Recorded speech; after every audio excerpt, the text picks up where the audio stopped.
Greetings and welcome to the Joseph Corbell School of Global and Public Affairs. My name is Nazneen Barma, and I'm a professor and associate dean here on the faculty. It's a great pleasure to host you this evening for the Colorado Sun's 2026 legislative session preview. We're always so thrilled to partner with the Colorado Sun in hosting timely public conversations like this one. Their independent, nonprofit journalism has immeasurably strengthened fact-based, civic-minded reporting in our state. And we are equally committed here at the Corbell School to fostering well-informed civic engagement. Through rigorous research, education, and dialogue on local to global issues and challenges, we aim to cultivate understanding, promote solutions, and prepare our students to be effective and ethical leaders in global and public affairs. The Scrivener Institute of Public Policy, which I direct, is dedicated to encouraging open, inclusive conversation on democratic governance and the policymaking process. This legislative session preview exemplifies that goal by offering a chance to anticipate together the key upcoming debates that will shape Colorado's future.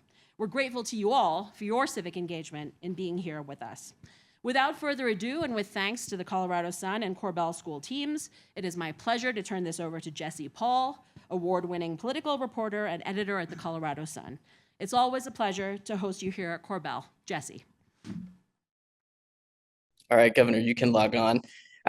Good evening, everyone, and welcome to another Colorado Sun political event. I'm Jesse Paul, a political reporter here at the Sun, and I'll be joined later on by my fellow political reporter, Taylor Dolvin, during this preview of the 2026 legislative session, which begins Wednesday.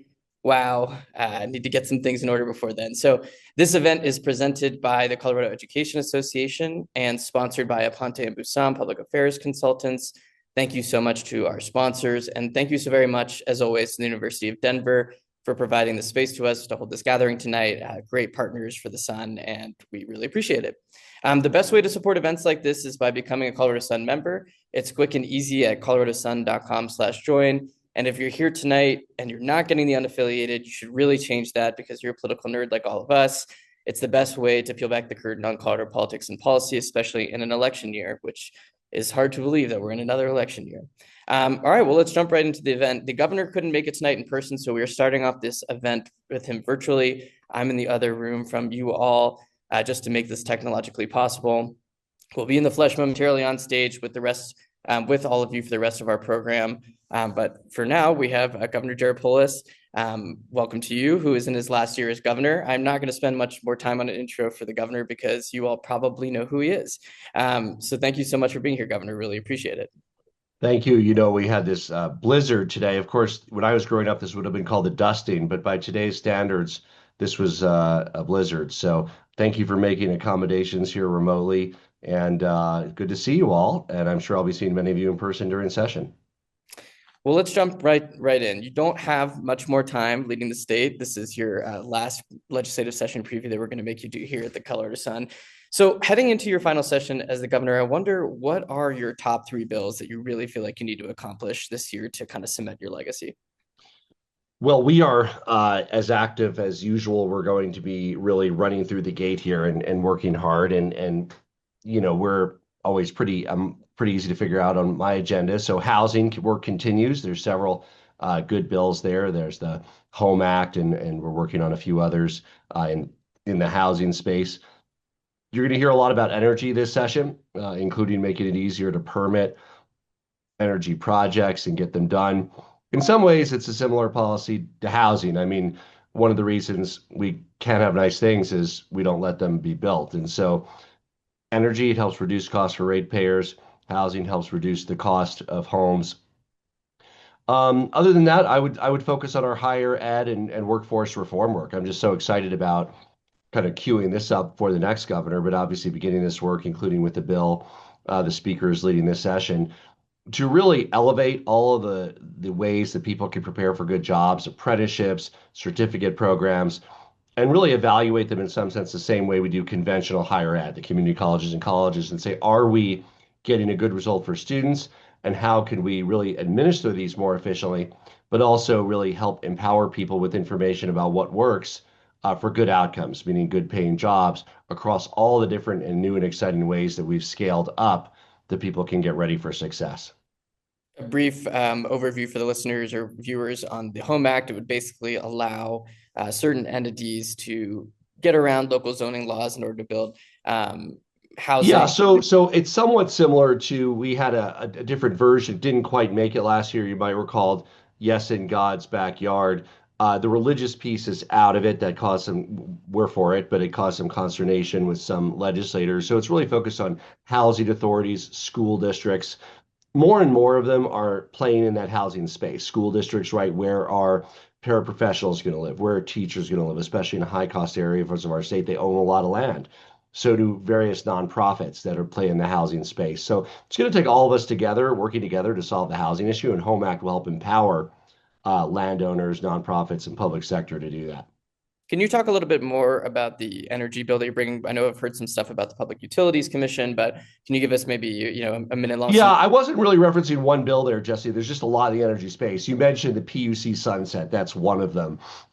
There's also work on permitting and work on renewable energy, and again, reacting to kind of the different federal landscape that we have on that. So it's not just one bill. I'd say there's probably 3 or 4 that are very important for energy that we'll be working on this session.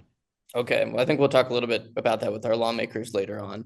The budget is really going to be the biggest deal at the Capitol this year, at least in my opinion. So let's dig into that a little bit. So just quickly for everyone out there who isn't paying close attention like you and I are, Governor, the legislature is facing about an $850 million gap in what it costs to maintain existing state programs and services relative to what it has to spend under the Tabor limit. Medicaid is really the culprit here. You have proposed, Governor, spending increase on Medicaid of about half of what it would cost to continue the existing levels of coverage that the state offers.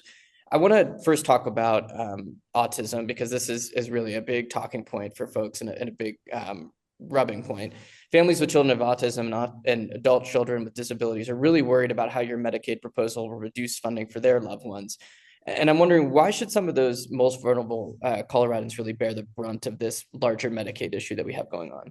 Well, Medicaid is really under fire. There's federal cuts, there's changes in eligibility. The state piece, we are growing at a very high amount in my budget. We're growing at 5.5%. So we are proposing it grows actually faster than really any other part of the budget, faster than K-12, faster than revenue. That 5.5% is not sustainable year after year for obvious mathematical reasons. It'll crowd out other spending. So we've got to get it down to, effectively close to the rate of increase in the general budget with, inflation plus growth. It's a kind of what's nice to have versus what you can afford. So our budget, still increases it at a record amount. I understand there's people that want to increase it even more than that, but it increases almost twice the rate of the cap. But over the next several years, it's really got to be brought to your increase at the rate of the budget every year. And then, of course, there's important decisions to be made about which areas you increase and which you don't. So I'm going to get back to this autism idea, though. There's 1.2 million Coloradans who are on Medicaid, and the JBC is really chafed at your proposal because they'd like to see it spread out more among all of those 1.2 million people, as opposed to affecting specifically this group of folks with intellectual disabilities. So why? Well, I would just say that what we're more interested in is making sure that we can balance the budget and bend the cost curve for the long term. So we certainly welcome other cuts in other areas. And there's some that really bend the cost curve and some that don't. So, I mean, it's not that, for instance, the legislature couldn't, for instance, cut the provider rate. They certainly could beyond what we are talking about. But that doesn't bend the cost curve. It just sort of resets it at a slightly lower level, but the percentage increases still increase. So maybe it buys you another year or two. You really need to get into benefits. We've retained an outside consultant, and they'll be presenting to the JBC, to us, really looking at how we can spend less and get more. So our lens is always, how do we get better health outcomes for people? Spending more does not automatically lead to better outcomes. I mean, the rapid increases in Medicaid over the last several years have not made Coloradans healthier. We are no more healthy than we were before. So we really care about health outcomes. The expenditures are just a means to get there. I will say that Manat Health, who's doing that analysis for the state, recently went before the JBC, and unfortunately for all of you, said there was no silver bullet to all of this. That unfortunately it is. No, there's not one thing, Jesse, right? It's not like, oh, you do that, but they have a number of ideas. and so do others. I would just say let the data drive the decision-making process, not the special interests, not the lobbyists. Really just look at how we can get the biggest bang for our buck while we're increasing Medicaid at a faster rate than any other part of the budget. Well, last Medicaid question. Your administration has blamed a large part of the increase in Medicaid costs on decisions made by the legislature to expand Medicaid coverage. I know you said that rolling back benefits is one way to kind of get a hold on things, but you are the governor and you signed a lot of those bills. A lot of them happened over the past 7 years. So what responsibility do you have in this phenomenon? Well, now that it's my last session, I can be more free in our vetoes of bad bills. But yes, they've absolutely added costs, and the legislature has to look at what we can afford. So it's simply a mathematical question. It's not that any of them are bad. It's just what are you going to cut to pay for that, right? And we have not been a supporter of cutting our public school funding, and we're also not a supporter of throwing people off of Medicaid. So uh, if the legislature insists on cutting education spending, we'll have that conversation, but we'll defend it. If they insist on throwing people off of Medicaid, we'll have that conversation. But the only other lever is the benefits package. And that's why we generally think the legislature's aligned in wanting to talk about that as opposed to cutting people who are eligible or cutting funding for schools. And so far, that's what we've been hearing. So I think there might be some lawmakers in the other room who are squirming a bit because it sounds like you might be more willing or more free to use your veto pen this upcoming session. What makes you feel Well, I like? think the reference there was if they're adding cost to Medicaid, right? It doesn't add up, does it? So again, I don't know if they're squirming, but I think the JBC will probably give them a hard time too. I just don't quite understand how that at all meets what we're talking about with regard to the budget. If people are expanding benefits, frankly, it's going the other way. Again, assuming you don't want to throw people off of Medicaid, assuming you don't want to cut public education funding, it's really more of a figuring out what can we afford and how can that lead to better health outcomes, right, for Coloradans. So a funding related question, not on Medicaid, but I'm hearing some rumors of one or more Tabor related ballot measures, either that the legislature is going to propose for the November ballot or that outside groups are. Some would raise the Tabor cap, others would move things to a graduated income tax system. I wonder where you're at with those ideas and if it's something that is important for you in your last year as governor. I'm not really part of any of those discussions. I mean, you probably honestly have heard more than me. I am not obviously for income tax increase. I support the opposite, decreasing the income tax. Would love to reduce that. I think there's ballot initiatives that might do that. I would generally support those. Surplus. If we have it, it's always up to the voters. Obviously, with LL and MM, they approved some additional funds. I don't exactly know what those proposals are, and many things are talked about. So happy to take a look at them if they as they get closer to being on the ballot. All right, well, let's talk a little bit about artificial intelligence because that's going to be another thing that the legislature and you have to tackle this year. I wonder what you would like to see happen with the state's AI law. Right now, it's set to go into effect into June to give the legislature some time to tweak it. What would you like the end result to be? Well, I mean, there's many possibilities. I don't. First of all, I appreciate there's many people that have been working very hard on some recommendations. And I think some of the legislators have been briefed on that. I have not yet been briefed on that. My main critique of Colorado is that it's dangerous to go it alone because we're not a big state. So if we go more to what California has done or Texas has done, that would be one model. Ultimately, I do believe this will fall in Congress's lap, and I hope that they take it up. The American people want to see protections, and we also want to make sure we're a great country for innovation. But I think it's very perilous for Colorado to do something that is different than either other states or the federal government, because I think ultimately consumers will be hurt in Colorado where products that use AI that are available in other states are not available here. And of course, we would hurt our economy in terms of being the center for startups and entrepreneurship. I want to talk a little bit about the labor movement in Colorado. Union community labor advocates today held a news conference at the Capitol where they announced that they're going to push again to change up the Labor Peace Act, basically to drop that second vote. It's too complicated to explain here for everyone, but it would be a major shakeup in the business and labor community in the state. You vetoed this bill last year. If it arrives on your desk again, would you veto it again? Yeah, there's nothing different. So I'm not quite sure why they're doing it again. I think we'd have a opportunity to accomplish some great things for labor if we work together, and that invitation remains open. And we've, to work closely with them over the last few years. We approved obviously wins and ag workers and a number of other things. If there's an agenda that we can agree on, we're happy to work on it, but nothing at all has changed on that. And if they move it to, to a bill where we do have some business support, like there was a potential compromise last year. We can talk about it, but I haven't changed anything with regard to making sure that the business community and labor agree on any solution. So it has this ability to help, our state prosper and workers prosper for decades to come. Why not step in and try and broker some kind of solution here? You're close with kind of both sides of this, and why not have it come through your office? Well, we did try last year, and we weren't able to get both sides there.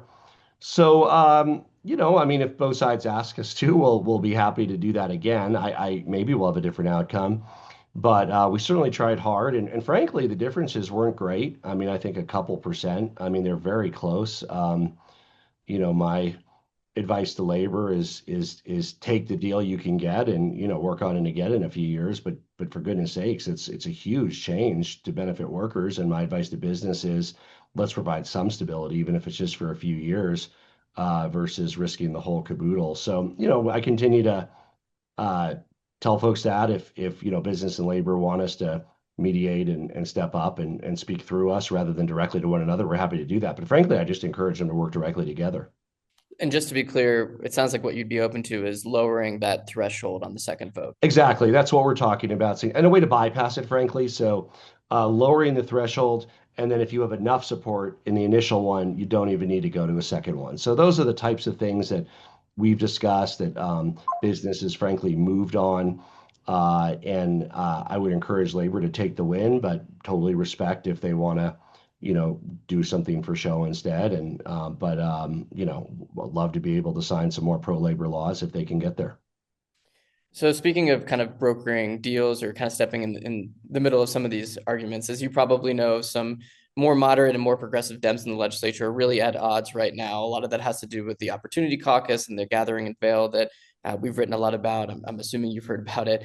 I wonder if you've tried to step in to broker some peace there, and wonder what your just thoughts are on all this as a leading member of the Democratic. Yeah, I would say that's definitely not my role. I mean, how legislators organize is never going to be something that we would step into. I will meet with whatever caucus wants to meet with me. So I actually met with several members of the Black Caucus today, Opportunity Caucus, Hispanic Caucus, LGBT, Republicans, Democrats. I mean, subject to my schedule, if I'm invited, I'm happy to meet with people. So I don't really know. The executive doesn't have any role in kind of how legislators choose to organize or what caucuses they choose to be. And I respect every legislator on both sides of the aisle. Sure, but I think the broader question is how does the Democratic Party move forward when there are these two kind of feuding caucuses, right? I mean, I think you're in an interesting position because I think you've made both sides of that angry in recent years, right? You've vetoed bills that have been brought by more moderates and by more progressives. And you are a national leader in the party. I see you on CNN from now and again. So even if you're not going to step into to solve kind of the Colorado caucus issues that are going on, what is your perspective on this? Well, it's not that I wouldn't step in, but I think it would make things worse if I tried. I'm sure some legislators in the audience agree. I mean, certainly. I mean, if the Speaker or Senate President wanted me to, try to bring caucuses together, I'd be happy to. But I don't think legislators view that as my role, and that's not something I've historically done. I would say the Democrats as a governing party are, of course, going to be a Big Ten party. And so any governing party by its very nature is going to be Big Ten. So, of course, you're going to have, conservative Democrats, liberal Democrats, moderate Democrats. They're very close to 2/3 of the legislature, so they're going to reflect the broad electorate of the state. And you're also going to have people on the Republican side of the aisle that are, more moderate, more conservative. And I think that's not anything bad. That's like a great thing. I mean, people are supposed to represent their districts and their conscience. So I think it's great that we have ideological diversity and experiential diversity on both sides of the aisle. Speaking more kind of on national politics, I think there are a lot of nervous Democrats out there, maybe a lot of nervous Coloradans, just about things that are happening with ICE, the news of the shooting yesterday. And there are some efforts that we're expecting the legislature this year to kind of push back further on the federal government, maybe solidify some of the state laws prohibiting ICE from local government from participating in ICE investigations. Would you be supportive of that? I mean, obviously, your office was kind of in the center of a high-profile legal battle over something similar, but I wonder what conversations you're having on that front and what people can expect from you in terms of trying to prevent the Trump administration from meddling too much in state activities. Well, first of all, to the family of Renee Good, and she has family members who live in Colorado. Not only my sincere condolences, but I want to do everything I can to ensure there's a thorough investigation, including accountability. I issued a statement last night, and as people know, Renee Good does have family members here in Colorado. I haven't seen anything on that front, Jesse. As you recall, last year when we worked through on some of these bills, there's a lot of legal nuances. So I don't know. There is no that I'm aware of. There's no like legal way Colorado can prevent ICE from being here. We obviously have talked a lot about information sharing. We absolutely share information for criminal investigations. That's something we want to safeguard because we care deeply about human trafficking and illegal drug smuggling. And ICE is a partner in that. And at the same time, we want to do everything that we can to prevent them from using any information we have to target innocent Coloradans. So it sounds like you would be maybe open to some more kind of Well, I don't know what is. You probably know more than me, Jesse. What are they talking about doing? I think it's basically just trying to find any loopholes in the previous laws that have been passed and Yeah, I mean, I'm not aware of any, so I don't know. We have not identified loopholes. One idea is, as you know, we had a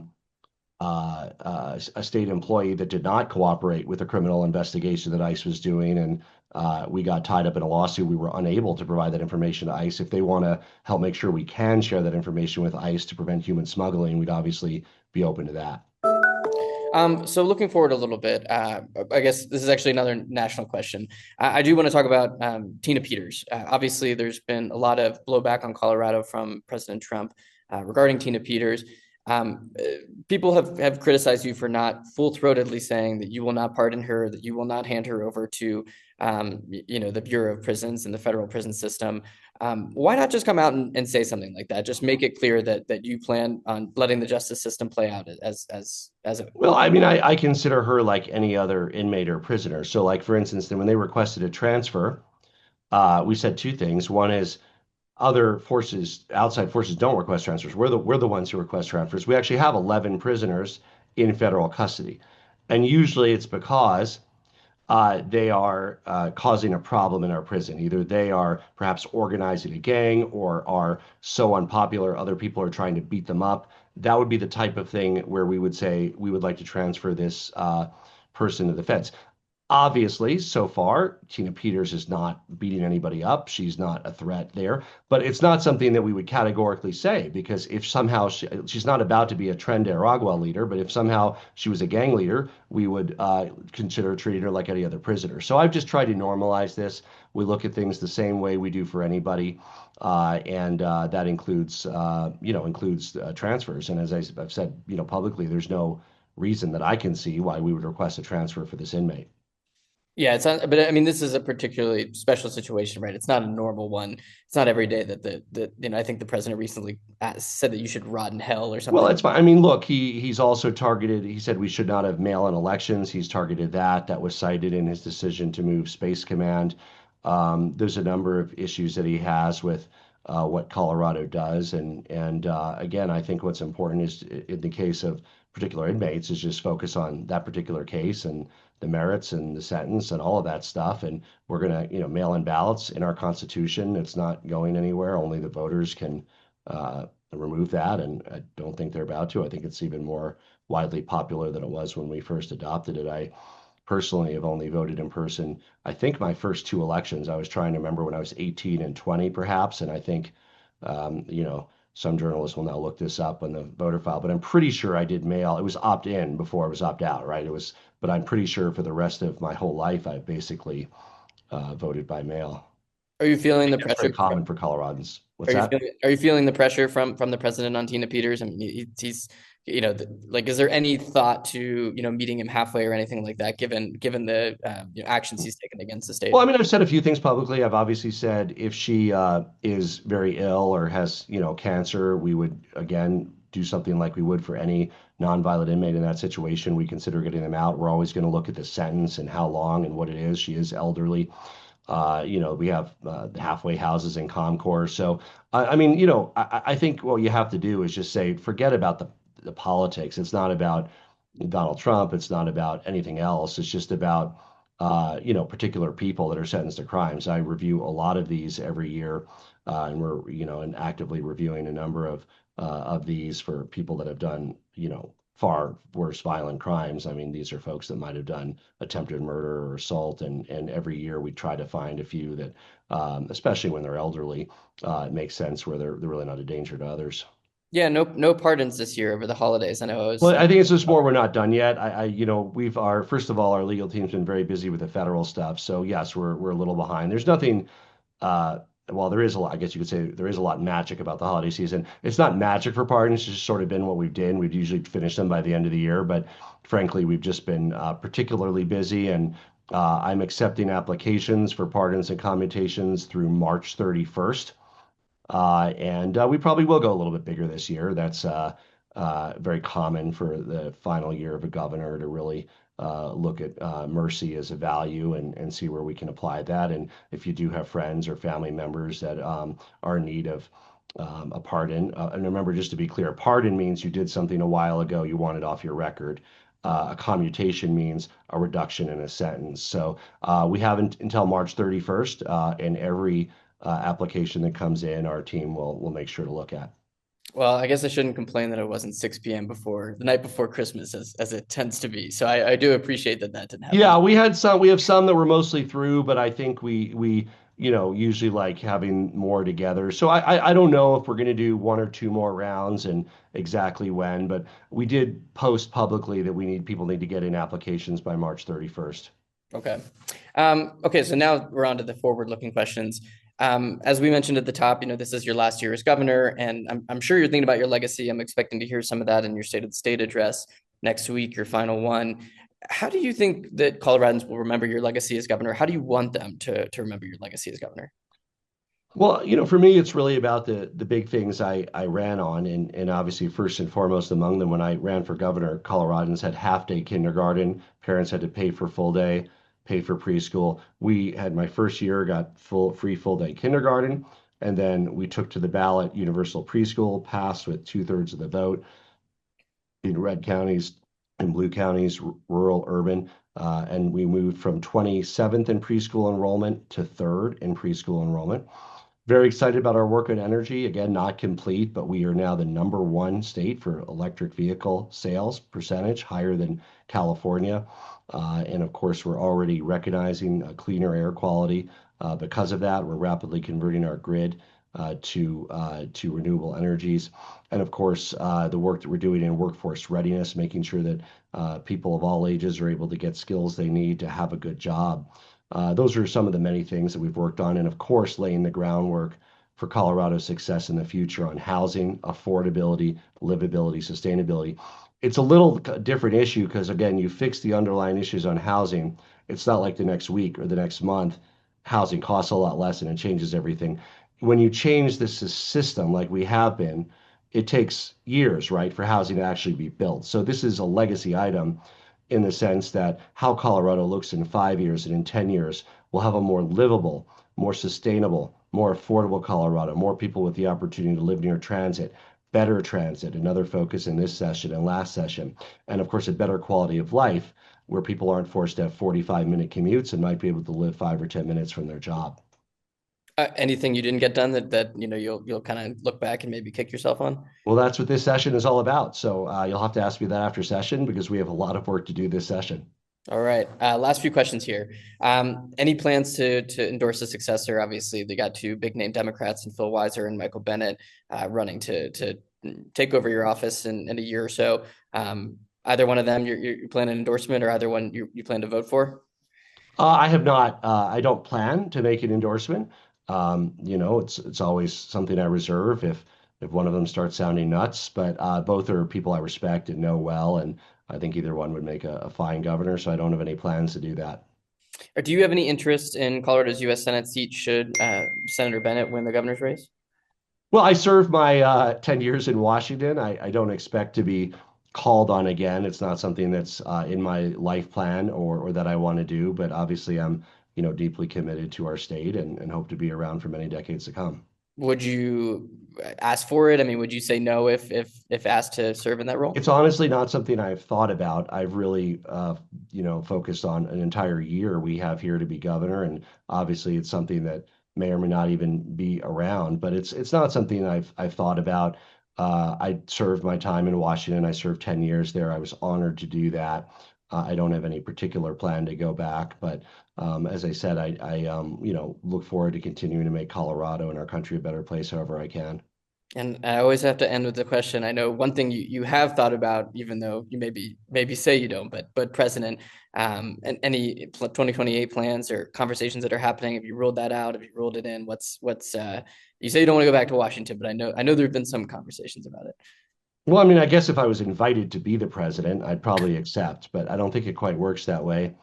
The truth is, politics is different and in many ways worse than when I first entered. I think there's a real danger there. There's a real vitriol there. I have two young kids, and I want to be there for them, especially while they're at home, and be able to coach my daughter's little league and focus on the things that matter for the next few years. So I've not really considered in any way running for that. But as I said, if the electors came to me and said, "Will you serve as president?"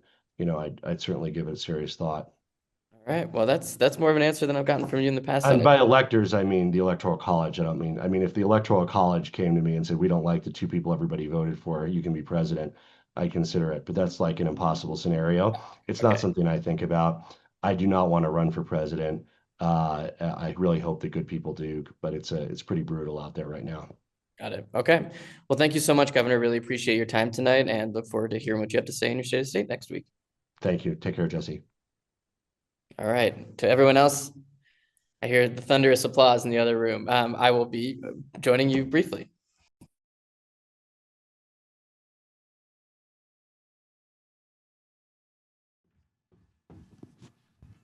Hello, testing.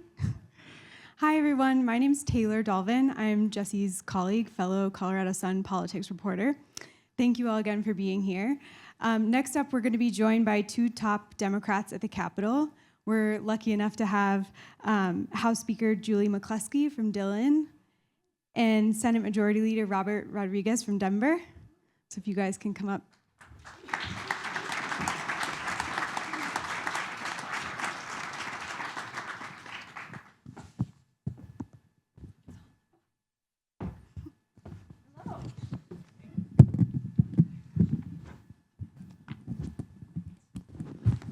Hello, everyone. Good evening, everybody. Nice to be here in my Senate district. I represent to you. Do you need help? Okay. Jesse's having technical difficulties. Well, thank you both again so much for being here and making time for this. We wanted to start out by asking you sort of about the vibes in your caucus and the tensions among more progressive and more moderate Democrats, both in the House and the Senate. We did some reporting over the interim about this Opportunity Caucus event that has really ratcheted up tensions. And so we want to know, is this going to have any effect on lawmaking? What are you hearing from your colleagues? And what can we expect in terms of those tensions in the session? I'll start, if that's okay. And hello, everyone. I'm Speaker Julie McCluskie. I live up in the high country where we don't have enough snow, and I'm really glad to be here again with all of you this year. It's a good question. You know, I'm really proud of the fact that Democrats show up with a pretty big tent. We represent the diversity of the state, whether that's in identity, race, religion, geography, background, experience. And I think that's a strength for our party. We also see diversity in the spectrum of political beliefs. I think what is near and dear to my heart is that our Democrats show up with common values around wanting to make this state affordable for its citizens, driving good policy that is fair and just to promote an economy that equips hardworking people with opportunity and the ability to live their own Colorado dream. And I think where we have disagreement is around some of the details. Devil is in the details around policy.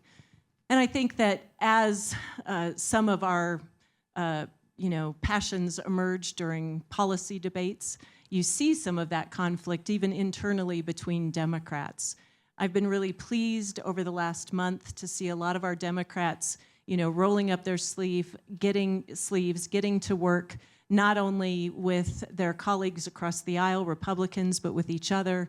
And again, working on problem solving, putting that first before any disagreements that we may have within the caucus. And I think that our caucus is very aware that the threat we face in this state is coming from Washington. It is not something that we are dealing with internally, and I'm really proud of how we're focused on holding true to our values and doing what's right by the folks that hired us in these jobs. Yeah, thank you. I think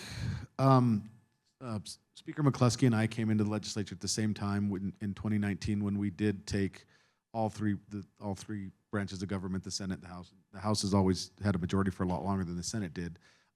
It's been some growing pains, and I think coming in and then with a 2-vote majority in the Senate was a different process. And one of the consistencies that I've seen in the legislature is we came in with a lot of high expectations taking over that trifecta. And I think we did a lot of bold policy things that caused some discussions, which have been gone, and we've grown on them. I think, and a couple years ago, we grew that majority by a few more votes. And I think that the discussions we had as a caucus and learning, and as I was going through and talking to other leadership, as we grew from a 2-vote majority to a 6-vote majority, from 20 to 23, 5-vote majority, it became the policies that we could push. We knew we had the votes to do it, but it became a lot more with the more diverse of our members that we were going to fight more amongst ourselves. And I think that's what you're seeing now is disagreements. I don't think we disagree on policy, but like my colleague said, the devil's in the details. And you have some that, my issues in the urban area are not going to be the same as my colleagues in the rural, or even in the southern, or even in the suburbs of what I have here in Denver. And I think that reflects a lot. I think everybody's goals are at the end of the same. And as a legislature, we don't have the same problems as Washington. A majority of the bills we've passed, regardless of when the majority have always been bipartisan bills. We have our base values and core values, which are reproductive health, immigration stuff that we fight for, or gun control that we fought for, that we push through as a caucus. And sometimes those we do have disagreements, but we always come to some type of agreement. We have some members that want to go completely all the way to the most aggressive laws that we can. I have some members like, I don't believe in that. I think we need to take a moderate approach. And I think that's where you see the disagreements. But I think at the end of the day, I think our caucus will align, especially as we go into these years, whether what we're seeing what's coming down from the federal government or what we have to deal with our budget shortfalls and our tabor restrictions, that we can't just say we're going to cut money but yet spend more money. We have a balanced budget and we have to make hard decisions. I think that will be something that will unite us, but it's going to still be hard. I remember I first started coming to the legislature, Republicans controlled the Senate, so things have changed a lot in however long I've been covering the legislature, many years. You kind of answered our second question on this topic, so we'll skip ahead a little bit to that national conversation that you're talking about. We understand that Democrats in the legislature plan to take some action this year on healthcare premiums to try and combat the loss of Affordable Care Act subsidies. Congress kind of put the nail in that coffin, I think, this week today.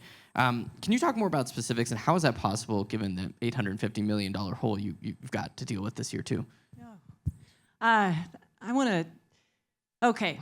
The enhanced premium tax credits, for any of you that want to get wonky, that has been a part of the Affordable Care Act that has really made a difference for folks out on the individual marketplace and helping to support what they are having to pay out of pocket for health insurance.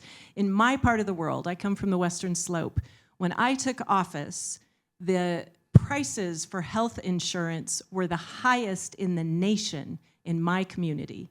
And for 4 years, group of people, local citizens, elected leaders, came together and we're trying to figure out, what do we do? How do we make sure people have access to affordable health care?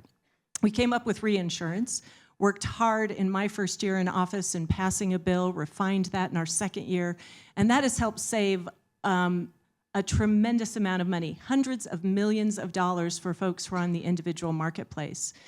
Now, the day that the House Resolution 1 is signed by the President, July 4th, we immediately take this hit on our budget, but we also see that the enhanced premium tax credits are not continued. So we know that folks who secure their health insurance coverage on the marketplace are going to face extraordinary increases. My best friend on the Eastern Plains told me that her price for the plan she has on the marketplace went up 600%. When we came into special session, this was a priority for us. We wanted to do something. We can't, given our budget constraints, replace what those enhanced premium tax credits do.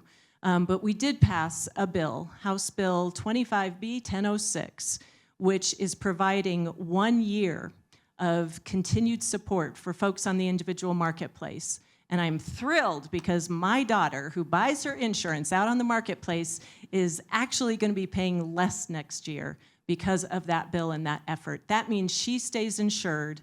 I hope we saw more enrollment. We'll wait to see if everybody pays for that insurance come January 15th, I think. We saw more enrollment than we did last year. That is really important to help keep costs down across the board in this state. As we start into the legislative session, there's been some really good, honest, authentic conversations with our hospitals and our insurance carriers and trying to figure out what can we do now beyond this year to keep those prices down on the marketplace and continue to drive more affordable health care. Any solutions though? Not today, but I do have faith because I have sat in some of these meetings, and I think that was our commitment coming out of special session, Jesse. We knew we had tried to run something last year during the legislative session in this arena. We weren't successful. We came back during special session. We tried again. We found a different funding source. I think this next year, working kind of from the ground floor up and all ideas, right? Trying not to shut the door on any creative approach. We've got to figure out something. We know our citizens can't afford a 600% increase on their health insurance. Do you think that's something that happens in the 120-day session? That's the hope? Absolutely. Okay. Yeah. We've had, I don't want to misspeak, 3 or 4 meetings with this big coalition of folks gathering ideas. And I trust that the legislature understands how serious this is and will work together to try and solve it. Let's pivot to AI, which was a big topic, certainly for you, Senator, during the special session. So at the time you all passed the AI law in 2024, Colorado was the first in the country to regulate the tech to prevent discrimination in the way that you did. Now we've seen California and soon New York take action, but you all have pushed back Colorado's law after failing to tweak it. And 2 different task forces have also attempted at solutions. So will it actually take effect in June, and what do you think it will look like then? Thank you for the question. I heard the previous, the governor's comments, and I guess at the end of the day, I guess I should thank him for signing it, so put us both in this space. So as you know, somebody in this space, I think, and somebody who I got in this space in the legislature was not my plan to come here. I worked in mental health and criminal justice, and I came here and somehow I became the privacy tech guy. But at the time, I think we've tried to make good strides. You know, the bill was stakeholder, and we did 205 with larger ones, and some of the things that we had after it was signed was that the small startup ventures became a thing, and venture capitalists, the investors, became a big thing. Senator, do you mind holding the... Yes, sorry, this has always been me. So we have taken multiple steps at this, and every time we've had meetings, it's been productive. It's been a weirder fight. I'm very honored and proud that the president, it took very wealthy tech people to get to the president of the United States to come after our policy here in Colorado. But at the end of the day, You know, AI is something that's new to us. It's a game changer for the way of life that will be going in the forward, whether it's jobs, whether it's innovation, whether it's technology, how we do things in the future. This is the industrial revolution in the technological age. And we're not having conversations of how we're training, what we're going to do with job losses. And the bill at the end of the day is not as much about discrimination. It's about trust and disclosures. The bill just says, tell us when you're making a decision on your life, whether it's healthcare or a job, that a computer is making a decision, tell you why that decision was made, give you the right to correct it or appeal it. And if something was wrong, it gives the industry the opportunity to fix it with no harm, no foul. I think the more you get into this policy and you read this stuff, a lot of the scholars have said this technology is not ready for this type of work. But we're in an industry where industry says we're competing with China, where we have to beat them. This is the end of the world if we lose to them, and they'll take over the world, which I heard that during data privacy. But at the end of the day, if any of you follow this, right now we're looking at how do we protect children from social media sites and harms. Well, in this policy space in the 2-3 years, as I passed mine in 2024, now you're seeing bills on chatbots and the harms they're causing to children, and these systems are not based for that, and our kids are interacting with something that's always going to appease them, not teach them the skills how to be disagreed with, how to argue, and it causes more trauma and harm to them, and you're seeing those bills starting to pop up. The whole intention of this bill was to provide transparency and trust, so we're not at the space where we're now trying to ban and tell tech companies to not let our kids social media. So we could wait until after, and it becomes, well, this is how we've always done it, or we can be proactive and say, let us try to do the best thing now before it gets too late. And at the core, that's what the bill does. I'm optimistic. The governor's formed a task force. The update I got a few weeks ago is they're working in a good place. It's been a weird dynamic as I've worked through the civil groups and labor and tech industry, and the venture capitalists is a new dynamic that's been thrown in that I've never seen before, and you've seen it nationally with the AI moratorium. It's like, we need to do this federally, but instead of that, we're going to ban you until we do. They haven't passed that, and it's like coming at our rights to try to regulate. I have no opposition to a federal standard, but in the years we've said here, nothing gets done there, and do we just let people continue to be harmed till we do it? So I'm always optimistic. I don't see a lot of need. The extension was more for, we'd have went into this year because we couldn't get it done, and we'd have pressure right now. We'd be talking about what are we going to do within the next 2 weeks to pass the bill. I extended it till the end of the session, so we have all this session to do it. But the bill's been in law since June of 2024. Tech companies should have been preparing for this. And like I said, the bill is really just a try. If your system makes a mistake, we know it's new, we know it's learning. If it makes a mistake, tell the AG, fix it, and no harm fouled. That's really the core of what the bill does. There's no teeth, because eventually it will get to the place where it's at. But right now, to not stifle innovation and change, we know we're still learning. And that's, I'm always optimistic and open to discussions, and I'm willing to give it as long as I know consumers have rights. Senator, you hold a lot of power levers in the Senate. If the bill doesn't come out the way that you like it, will you just let the existing law take effect in June? Will you stop any of those changes? I think there is some truth to that. As many people in other policies, and we run policies that we see model bills in other states. Like you see AI, California has a discrimination bill rulemaking that they did through the privacy that went into force January 1st. 2 years ago, they had nothing. So these bills are going. California passed a frontier model bill, and New York's passed one. They're starting to happen. I don't want to be the model bill that is not protective of consumers. That is a line that I've been really strong, because once one bill says, everybody starts running that, and are we actually doing the right thing to protect Coloradans and consumers across the country? I don't want to be that bill. So that is a line that I will do. Like I said, as long as you're telling them, you give them an opportunity to know why the decision was made, an opportunity to correct it. Those are my core beliefs. Everything inside of that, I'm willing to negotiate. So there's been a lot of talk in Colorado in recent years about rising property taxes, and if you're lucky enough to be a homeowner, you now have to deal with rising property insurance costs too. So, Madam Speaker, I know this is something that you're really taking on. Your attempt last year to overhaul the state's home insurance system with some fees to help harden homes against things like wildfire and hail was rejected in the Senate by some fellow Democrats, worried about those fees and raising costs. Are you going to bring back a similar approach this year? And I wonder, if not, what's your plan on that? Because I know this is something near and dear to your heart, especially in the mountain communities. Yeah, thank you for the question, Jesse. I want to start that, yeah, we've been working on this issue for years. Several years ago, Senator Amabile and I, she's here tonight, ask her about this later, we passed something called the FAIR Plan because I had homeowners in my neighborhoods who were being told that no insurance company would cover their property, and they could not find property insurance.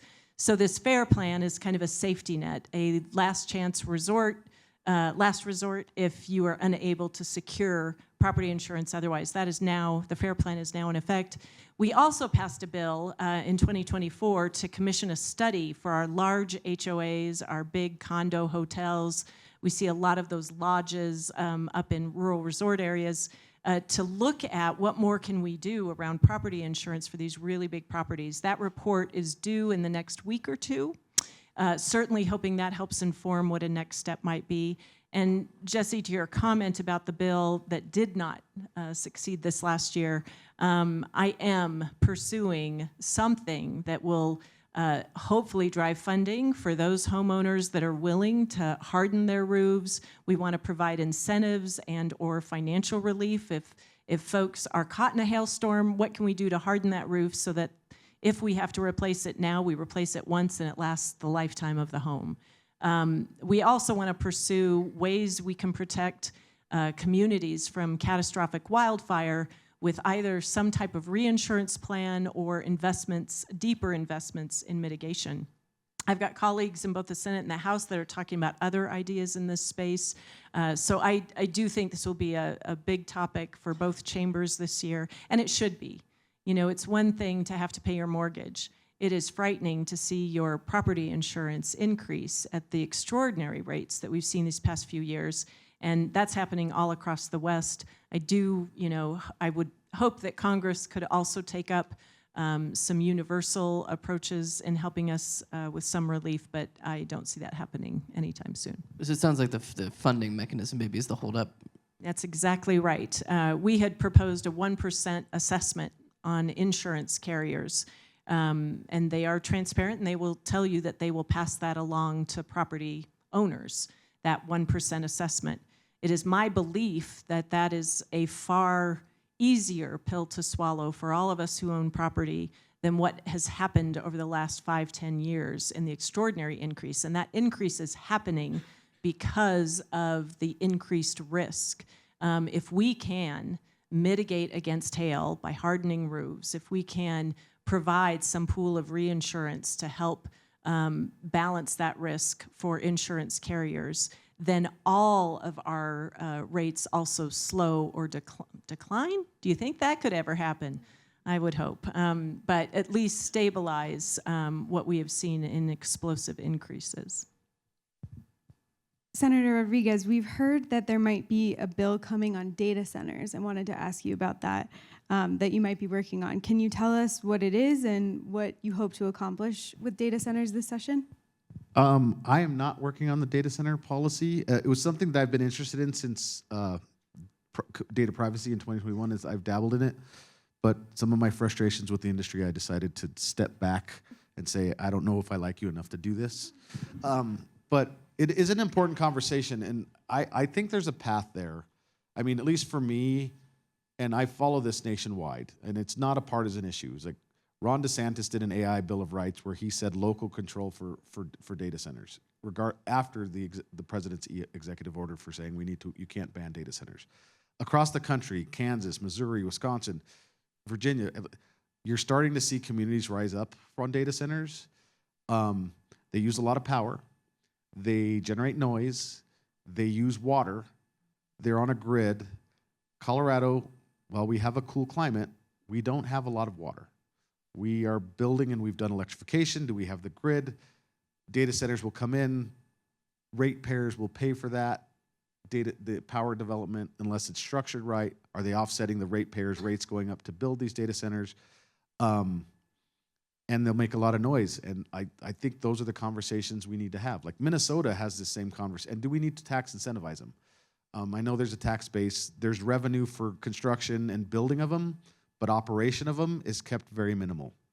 And then you have a difference in data centers, whether they're just data like data brokers of collecting all the stuff where you surf and go on the internet and everything you do. And then there's the data centers that even draw more power that are constantly making decisions in AI.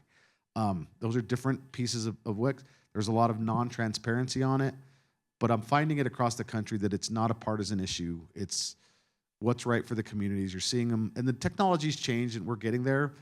But the core, for at least for me, is to make sure that us as ratepayers aren't footing the bill for this technology. These are billion-dollar companies who have the money to invest in this technology, and making sure that we're moving in a direction that keeps it safe. I think the technology advances to where chips cool faster, and they're doing it. But right now, early readings, they were pulling water from lakes, and it wasn't real. Now they cycle it around, but we don't know what chemicals. We don't know how much water.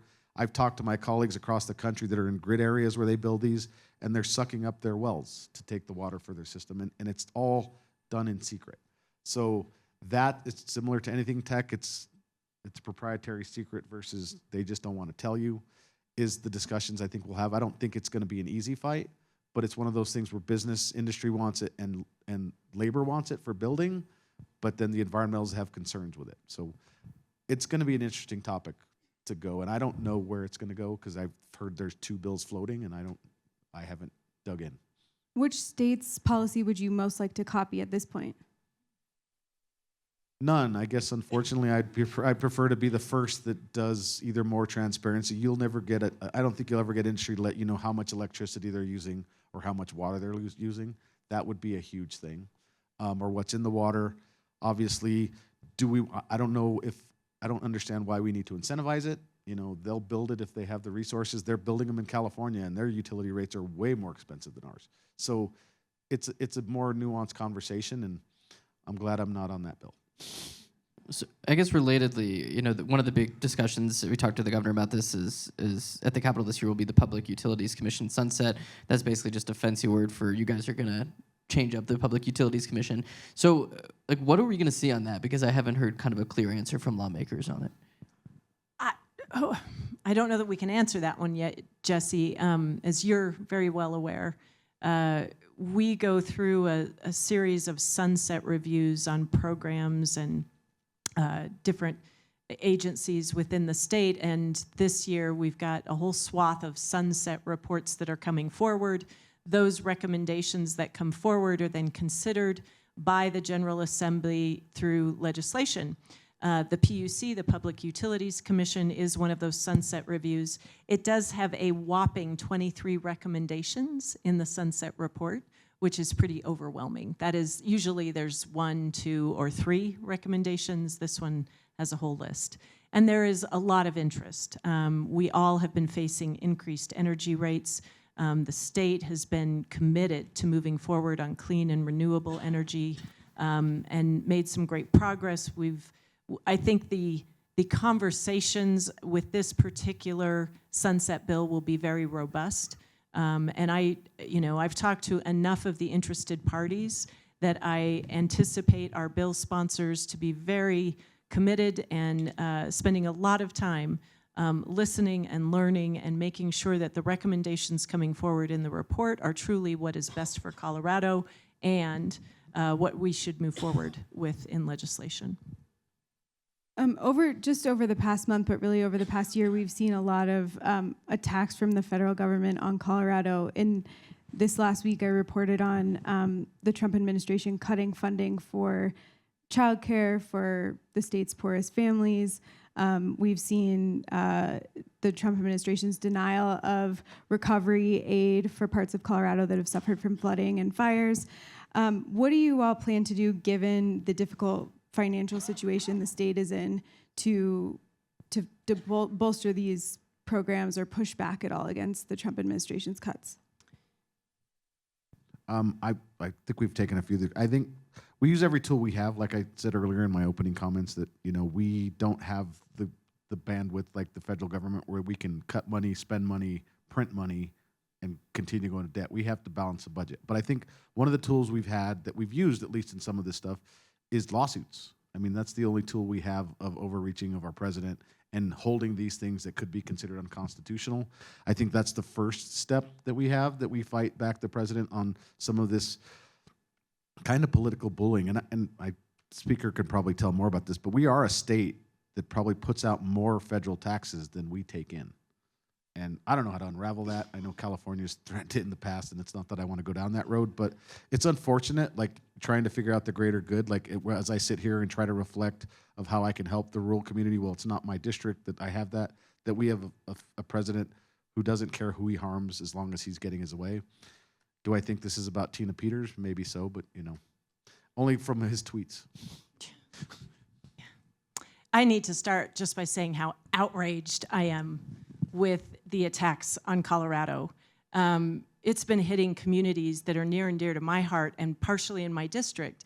The veto of the Arkansas Valley River water project clearly impacting our rural families and communities. The denial of federal disaster relief for Rio Blanco County, a county that voted, 74% for Trump because of the catastrophic wildfire there. And all of this because an individual was tried and dealt a fair and went through a fair and just process, dealt a fair sentence, and because of that, we are now freezing funding for families who find themselves in the safety net.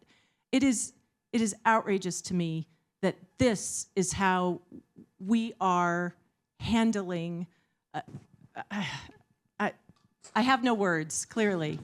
It is our responsibility to do all that we can to make sure that we are addressing where either funding has been canceled or frozen or fails to come in for our folks. We are facing a really challenging budget year. When House Resolution 1 was signed on July 4th, because we use federal taxable income and rolling conformity, Colorado was one of 4 states that was immediately impacted with revenue loss, 1.2 billion roughly, approximately. Now to have these kinds of targeted attacks, it's not the kind of leadership that I believe serves the people of this state and this country, and it's wrong. All right, we'll have to leave it there on Sorry. that high note. Sorry. Yeah. Wait, that wasn't. We need to say something fun and happy. Okay, say, last year for both of you, the Capitol favorite bill, but we got like 30 seconds, so just quickly, favorite bill each. AI? Well, like, I don't know if that's my favorite bill. It's an important bill. I think, like I said, I came into the legislature. I mean, it was kind of funny because my favorite bill, probably going into the consumer protection data AI stuff, was ban the box for college applications. It's something I ran on. It was just an idea that I passed in my first year, which, because I work in criminal justice and mental health, it was a bill that I knew about, and it was for me, it was like, oh my God, this is the first bill I talked about it, and I came here and I passed it. That was something. I think the consumer protections, the data privacy and AI is something, like I said, Colorado was the 3rd state in the nation to give consumers and Coloradans rights to know what's collected about them, correct it, delete it, and know that. A lot of other states don't have the rights that you have on your data that's collected about you. And the interesting thing about it is data, the younger generation assumes they have no privacy, and the older generation has no idea how much privacy they don't have. So it's a weird dynamic. And then the AI thing, for me, it's just like, it's been a hard, struggling fight, but I believe I'm on the right side of history here, because I think I'm pushing us in the right direction to cause the least harm on something. So those are big legacies, but I think the biggest legacy is just growing to what I've done and learn from my colleagues and learn how to reach across the aisle and listen and understand. But the ability with my title, and somebody calls me, and I think a lot of it during COVID was people that were struggling to get their unemployment and getting caught through loopholes. That's really the work that beats the most. When you get a call or somebody back, it's like, thank you for entering my email. Oh my God, I couldn't pay my rent.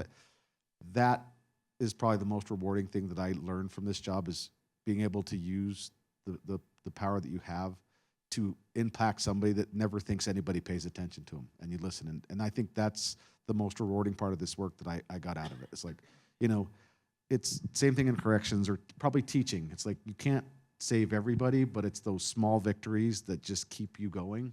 is what makes it worthwhile. So probably reflecting on the ability to help somebody one-on-one and just getting that thank you was probably the most exciting thing I got out of this. Okay, quickly though. Okay, sorry. Sorry. It's the like first time it's taken me 7 years to be able to talk past my time.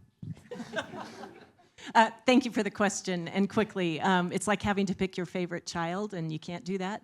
But without question, I passed a bill modernizing our school funding formula so that more money would follow kids with greater needs, and smaller rural school districts with less wealth would get more funding. And this is the first year that that formula is enacted. It's very exciting. We've got a long ways to go to fully fund it, but I'm really, really proud of the fact that we broke through and after 30 years got it done. Thank you, Jesse. That was a good thing. Thank you both. Thank you so much for taking time out of your busy schedule. Sorry, Jesse. That's okay. You're my senator, so you get a little extra leeway. This is my Senate and House district too.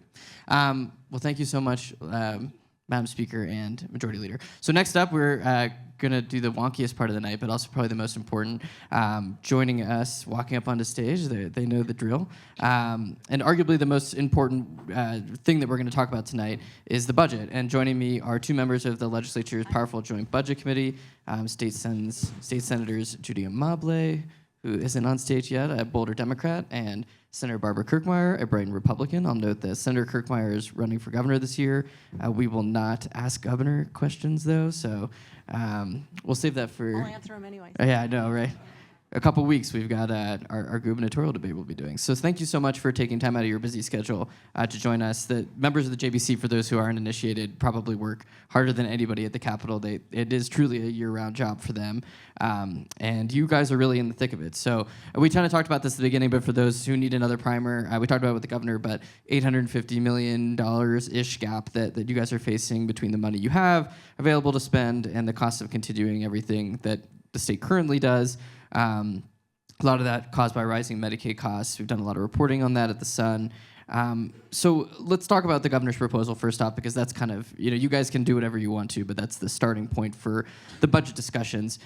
We talked about this with the governor. He wants to basically cut Medicaid spending in half relative to what current coverage levels are. And the JBC seems to pretty much hate his proposal, especially you, Senator Kirkmeyer. I've heard you say some tough things, yeah. So I just want to start off with this question because I think based on all these conversations that you guys are already having, I haven't quite got to the answer. I wonder if you really hate where the cuts are coming from, or do you just hate how much is being cut? Because I think that's very relevant to the conversation that you guys are going to have. I'll let you guys flip a coin for whoever wants to go first.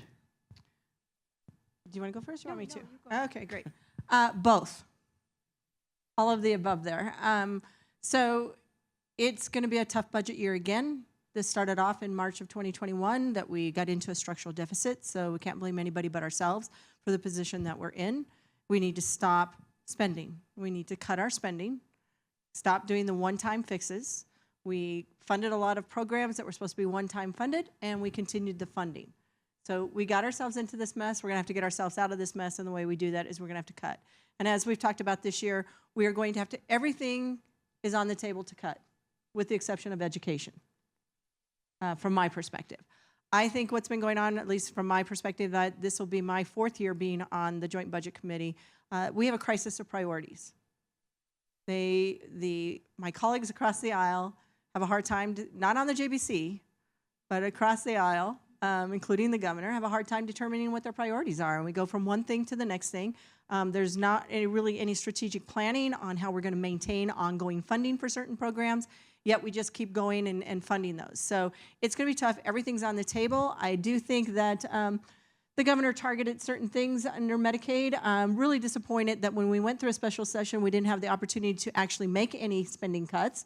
And we actually made our budget situation worse when we sold $250 million worth of tax credits for only $200 million. That put us another $50 million in the hole. So there's a lot of things where we went backwards. But waiting until after the special session, 2 days later, to come in and say, oh, and now we're going to cut Medicaid, when we have not cut Medicaid provider rates, so reimbursements to hospitals and doctors for the services they provide, that we have never funded to what it needed to be funded with regard to inflation, is jeopardizing access to health care, not just for the people who are on Medicaid, but for every single one of us. We have 25 counties that have maternal health care deserts. That doesn't mean that just the women in those counties that are on Medicaid are not receiving maternal health care or have the opportunity to access it. It's every woman in that county cannot access maternal health care. That's a problem, and this is an issue that we are going to be facing in this state. So does Medicaid need to have some cuts? Probably. We probably need to go in more with a scalpel instead of an across the board, just we're not going to do any increases, and we're going to make, which is in effect a decrease. But we really need to go at it from a more precise way of looking at it. The other thing, and I've heard this for the last 4 years being on the Joint Budget Committee, that we want to do those programs where we pull down federal funds. So it is very difficult for me to understand why we are still funding things in the healthcare policy area that doesn't pull down federal funds, but we're cutting those programs, those provider rates, for example, and cutting programs that do draw down federal funds. Doesn't really make sense to me, dollar for dollar. When we cut in our Medicaid the provider rate, and we cut that rate, we are not pulling down the federal funds to match that. At the same time, we have programs where we are just funding strictly out of state general fund dollars, and they were programs that said they were going to only cost us about $4 million a year, and now we're up to over $50 million a year, and that's just in a 1-year time frame. So I think there's a lot of work that we have to do. And Senator Amabile, I know I've heard you just completely agonize over some of these decisions, so I'm interested to hear your perspective on this. We're all agonizing over the decisions. Okay, but I wear my heart on my sleeve a little more than you do. My name is Judy Amabile, and I've been in the legislature. This will be my 6th year, my 2nd year on the Joint Budget Committee. And I will say I'm a little nervous. I know that I wasn't the Colorado Sun's first choice for this gig tonight.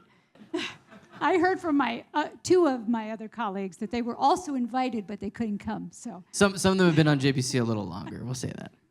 And I live up in Boulder, and I actually do have a son who is disabled and is on Medicaid, and it has been life-saving for him and for our family. So I have a personal connection to what's happening, as I think almost everybody does, right? We all are living here together. 25 or 20% of the people in Colorado are on Medicaid.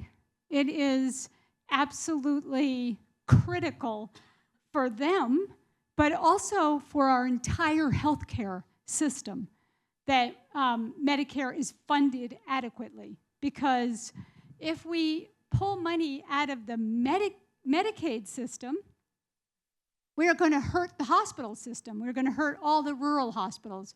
All of our rates for private insurance are going to go way up because people are people. They have healthcare needs, and those aren't going to go away whether you treat them or you don't treat them.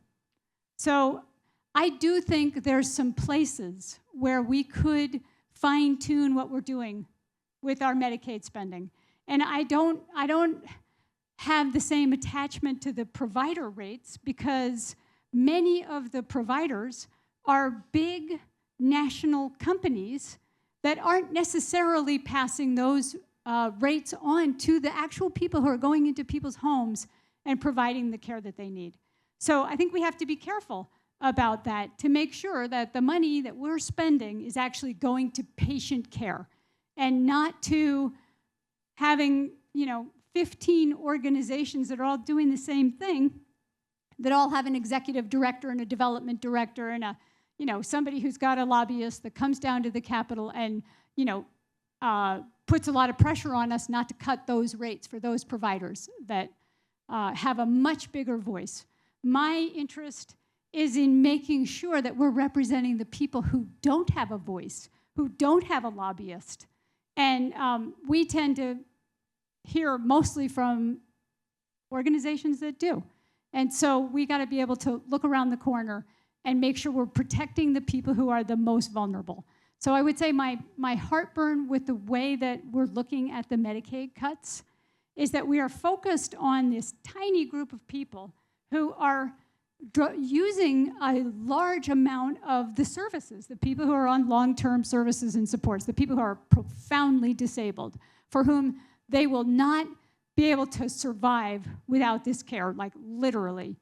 And we are trying to extract most of the cuts from this small group because they do cost. Per person, they cost a very big amount of money. But that's not different in any other arena.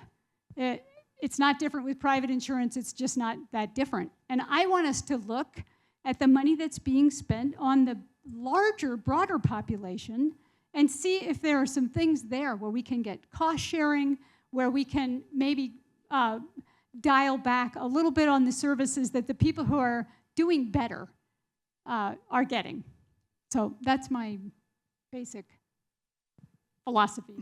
You mentioned some of the criticism the governor's proposal has faced, specifically from parents of kids with autism, parents of adult children with serious disabilities. So which cuts are you eyeing, if not those? You said you'd like to see it maybe for healthier people or like less expensive people. Which cuts specifically are you eyeing? Well, I think some of the, like one of the things we're hearing is that there's the people who are good at accessing the services are doing better than the people who are struggling to figure it out. And so I want to make sure that we have kids who are getting 40 hours a week of autism treatment. And there are giant national organizations that are lobbying us not to cut those rates. And I'm not sure those are some of the providers that, I don't know that they're passing those savings on to the people who are actually doing the care. And I'm not sure that 40 hours a week is the right amount of service that they should be getting. I don't know when they go to school, if they're in treatment 40 hours a week. So those are some of the things we're looking at. And I guess maybe we're being asked to make these big cuts to families who are providing care for their loved ones at home. And they're also getting the provider rates cut, they're getting their hours cut. So how does that impact your average family that's in this situation? And I want to make sure that, yeah, we can cut some, but we can't extract all of the cuts from that group. We've got to spread this around in a way that is fair. Well, and I think both Senator Amabile and I think we're probably pretty close on this issue. At least it seems like it from our comments at the Joint Budget Committee. But I think, too, we're looking at kind of the long-term implications of certain cuts. So, for example, when we're talking about the IDD community, the intellectually disabled and developmentally disabled community, which is what Senator Amabile was just speaking to, yes, parents are being reimbursed to care for their child, but the alternative is, if we don't do that kind of care in the home, which greatly improves the quality of life for that child of theirs, who is an adult at this point, basically, the alternative is they have to be institutionalized. And you greatly decrease the quality of life for that individual, and at the same time, you increase the cost by like fourfold. So while it may be costing about $100,000 or less, somewhere in that dollar amount, but let's just say it's costing $100,000 to institutionalize that child, because that would be the other option. It's like $400,000 a year. So those are the types of things that we both are looking at when we're trying to figure out, where do we take the scalpel to make the cuts? Because there are going to have to be some cuts in the Medicaid world, or in the Department of Healthcare Policy and Finance. We also are looking at the administration and how much it's grown over the years as well. So there's a lot of nuance that goes on, a lot of complication. It's not as easy as just an across the board, we're going to cut the provider rates, no provider rate increase, which in effect is a decrease when you don't even meet inflation. And then we're going to make an even deeper cut, because basically the governor came in his budget request with about a $500 million cut to Medicaid. And when we say that, we're talking about provider rates and providing the reimbursement to the people who provide the services. So we're going to have to take a deeper look. That's where we're at, and that's what we're trying to figure out. If we have some time, we're going to come back to that because it's an interesting conversation. But one of the governor's proposals is to privatize or sell Pinnacle Assurance. And for those who don't know, that's the state workers' compensation program of last resort.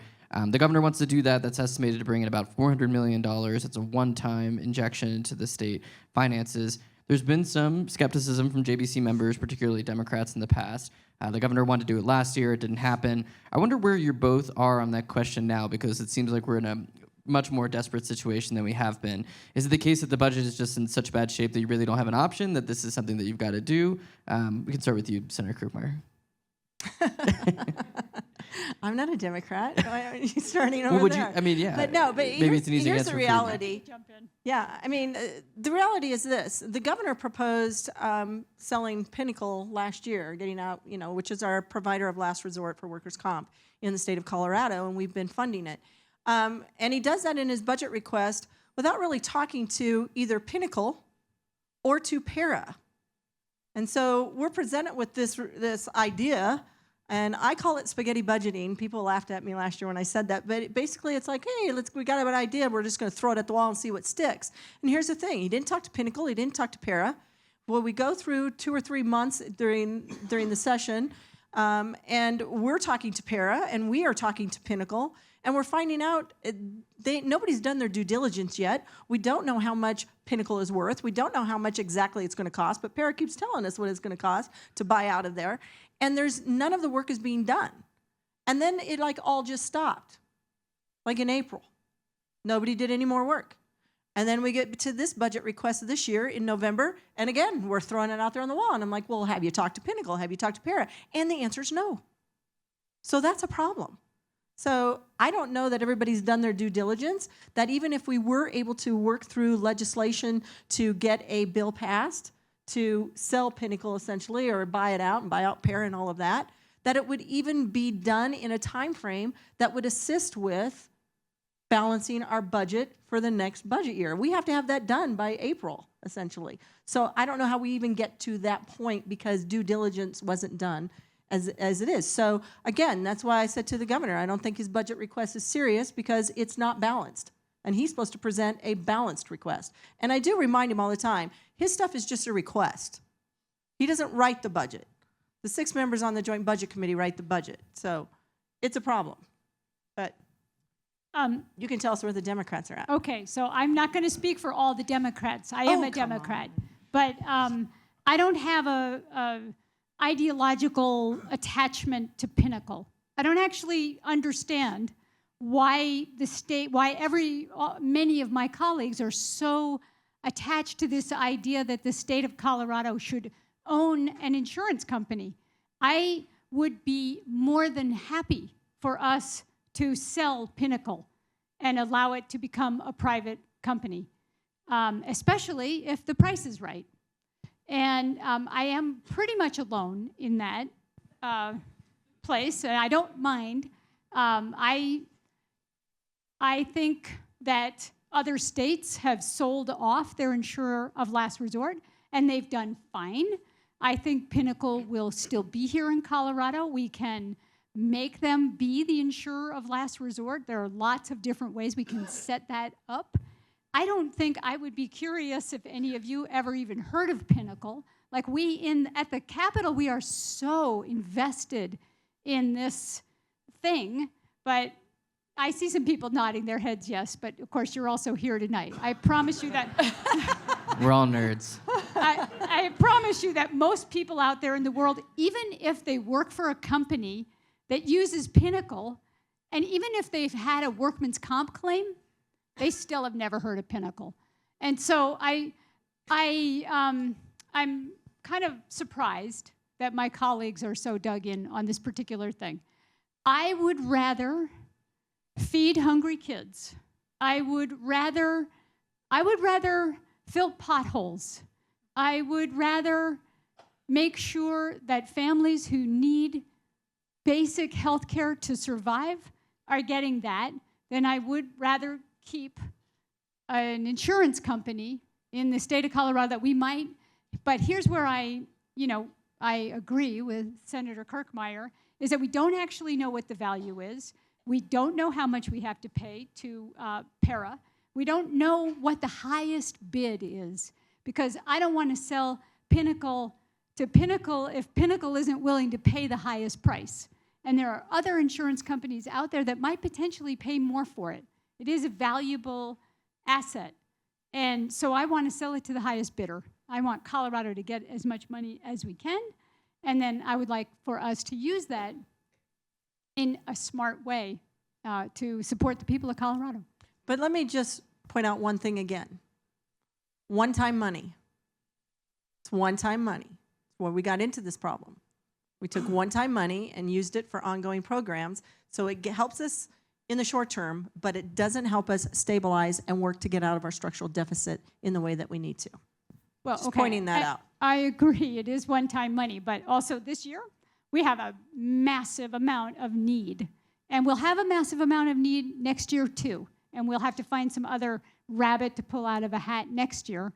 And probably we won't get this done this year. Maybe we will get it done next year, and maybe we'll never get it done. But the value of this asset isn't increasing because their market share is going down every year. And you know, we could wait. We could wait 10 years, 20 years, 30 years. But I'm convinced that the longer we wait, the less we will get. That I would agree with. If you don't prioritize Pinnacle, are you okay with getting rid of the senior homestead exemption portability, or where would you find the funds? Like the governor has suggested, you know, that 400 million would allow us to go over the Tabor cap, and then that would pay for the senior homestead exemption portability, which is supposed to go away anyway. So where do you mentioned this, right? You'd rather feed hungry kids. Like, where do you find 400 million if you don't do this? Well, first of all, let's make sure we're talking about the same thing. Portability is different than the Homestead Exemption Sure. Act. I mean, it might solve And we both are of those funding issues. the Homestead Exemption Act. We do have the funding to fund that. That's a constitutional requirement, essentially. We just are going to have to fund probably some of it out of the general fund. If you don't because sell Pinnacle. No, even at this point. Yeah. We're selling Pinnacle, while it's on the table and we're looking at it, I don't think it's going to be done in time or done in a situation where we can look at it to use it to balance the budget for the 26-27 budget year. That's the problem. Due diligence should have happened over the course of the last, since last April, instead of waiting and just keep throwing stuff out there. I don't think that's very responsible, and I think that's part of the problem. I'm actually, Senator Amabile and I are actually probably pretty close on this. I haven't said no, I haven't said yes, but we've got to do our due diligence. And I would agree with Senator Amabile that if the longer we wait on this Pinnacle decision, the less money we're going to get for it, because they're in a situation where we need to be looking at it now. So Sorry, we're shuffling our questions. So the question was about homestead exemption, or did we answer that question? Yeah, you answered. Okay, great. So Senator Amabile, Democrats in the legislature could put a measure before voters to raise the Tabor cap and raise revenue. You all haven't done that. Why not? Okay, well, we could, but we don't have 2/3 majority to get something that's a constitutional amendment on the ballot. But there is a bunch of groups, a coalition that is working on a progressive income tax that is, they're having some trouble getting it through the title board. They've failed twice, but hopefully the third time will be a charm. And this will be on the ballot in 2026. And it will lower taxes for the lowest income Coloradans. It will keep taxes, the state income tax, the same for the middle group. And for the highest earners, I think they were at 500,000 or more. If you earn 500,000 or more, your taxes would go up. And that would be for individuals and also for companies. And that would raise somewhere along the order of $2 to $4 billion. And that would be Tabor exempt. And that would be, I'm not a religious person, but like thank you from the heavens. Because we have a lot of unmet needs in this state. And there are a lot of arenas in which we are not doing a good job. And you just can't do it under the constraints that we have with Tabor and the jiu-jitsu that this budget has to go through because of Tabor, because you can't raise fees because then they crowd out other funding if we're under the Tabor cap, and you can't use tax credits if we're under the Tabor cap, and it's very complicated. But this measure, which would lower taxes or keep taxes the same for almost everybody, seems like a really smart idea. I think we know where you stand on this, Senator Kirkmeyer. Yes, I would be opposed to that. Yeah, well, we've got a specific question for you, don't worry. So one of the things that you've suggested throughout kind of the budget conversations is 10% reduction across the board for all state agencies. The governor's office kind of came back and pushed back on that and said, well, what do you do the year after you do that, right? Because it's kind of one of those one-time funding decisions. So my question is, what do you do? A lot of the cuts that you're talking about are administrative, but this is a structural issue. Medicaid, you can't. There's not a lot of bureaucracy in Medicaid that you can cut to get to $850 million. Okay, first of all, it's not one-time cuts. So, and I have said up to 10%. I've actually been saying, like, since 23, I've been saying that we should be doing like a 5% cut. So let me just pose this to you. Over the course of the last 7 years, 7,000, close to 7,000. I said that 3 times now, so everybody heard it. 7,000 new employees, full-time employees in state government. That's how much we've grown it by. And in the executive branch, it's like 600 to 700 new employees per year, every year. So, looking at the budget, listening to everybody even through this year and even looking at last year, it appears we have about a 20% vacancy rate. So if we were to cut our personal services lines and our operating lines by 5%, we could pretty much start working our way out of this structural deficit.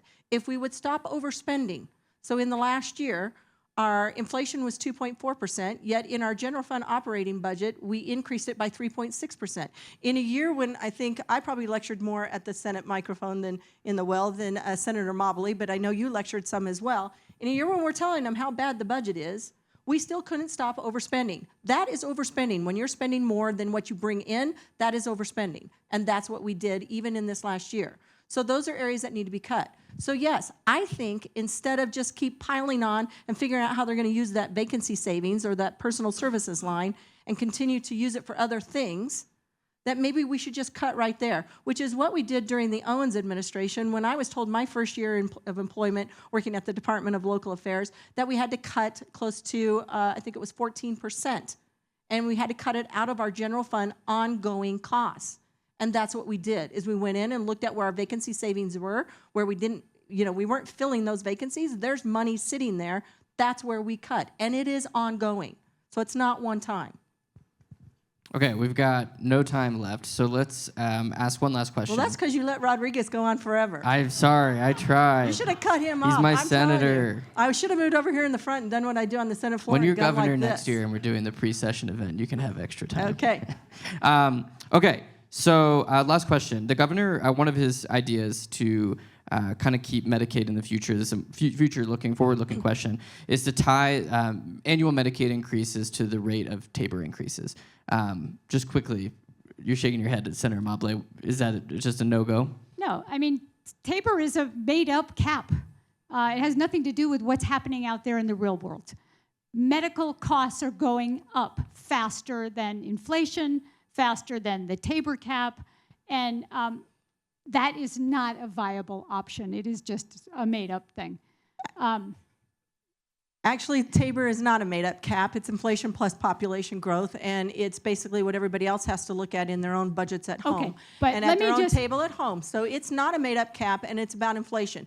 And just by the way, over the course of the last 15 years, we have not even kept up with inflation on our Medicaid provider rates. Not even close. Okay, but also let me just say this idea that we spend more than we take in, we never do that because we balance our budget every year. And in fact, many years we have to refund money that we have brought in that we are not allowed to spend because of Tabor, and we have to refund it. And we do that in various ways. Sometimes you get a check, sometimes your income tax rate goes down, sometimes you get a tax credit, but we balance the budget every year. And since we're at the end, I'm just going to say that this Joint Budget Committee is pretty spectacular. There are 6 of us. 4 Democrats, 2 Republicans, and we work together and we make compromises because we know at the end of the day, we have to present a balanced budget and we have to get that passed by the General Assembly. That is a constitutional requirement, and I am honored to be a part of this group of really amazing legislators. So, and I would just say, yes, we do overspend because we swept cash funds, we swept interest, we swept one-time funding and moved it over into the general fund, which caused us to even overspend last year by about 1.2%. So that's a problem. We've been doing it more and more throughout the years, throughout the last 5 years. So, but I will agree again with Senator Amabile, who I consider to be a friend. And we have great conversations at the Joint Budget Committee, and we do have a great Joint Budget Committee. We all come from different perspectives. We bring our perspectives, our experiences to the table. We have some great discussions, and come April, we'll have this worked out. But the budget only has to be balanced essentially on about 2 days out of the year, actually 3. It's when we take it across the street and when we approve it through the General Assembly, and we get it approved through the General Assembly, and when the governor signs it, and then when we do supplementals. Because last year we had a balanced budget, but we knew by June, way before the big beautiful bill, we knew in June, at the June forecast, we were about $740 million out of whack in our budget. Had nothing to do with the big beautiful bill. We were out of budget. For the next fiscal year. In the current fiscal year. We already knew we were going to be out of balance. We were already dipping into the reserves and using money, so we were not balancing our budget at that point. We have to balance it at certain points. It's balanced. It's just like your checkbook. When you're writing checks in and out, there's this. Do you want me to keep going? Because I know we're out of time. But we weren't balanced. We could talk about it more. We were not balanced. You know, I could talk budget with you any day. I know. Let's keep going. After party at Stadium Inn, we're gonna drink Jameson and talk about Tabor. Just kidding. Don't come there. That's true, because I don't drink. Well, thank you so much for both of you for joining us. The Joint Budget you. Committee truly is an amazing part of the state, and for those of you who want to be interested and follow along interesting politics or get involved, it's a great place to start. So thank you both very much. Thank you. To the smartest people at the legislature here. All right. Well, thank you again to all of our panelists tonight, to the governor, to Majority Leader and the Speaker. We so appreciate your time. Thank you for the audience for coming out. Thank you, Colorado Education Association. I'm almost done talking. Aponte and Busam, Public Affairs Consultants. Thank you for sponsoring this event. Thank you to University of Denver. And a reminder, become a Colorado Sun member. Drive safe. Thank you for Stay coming. warm.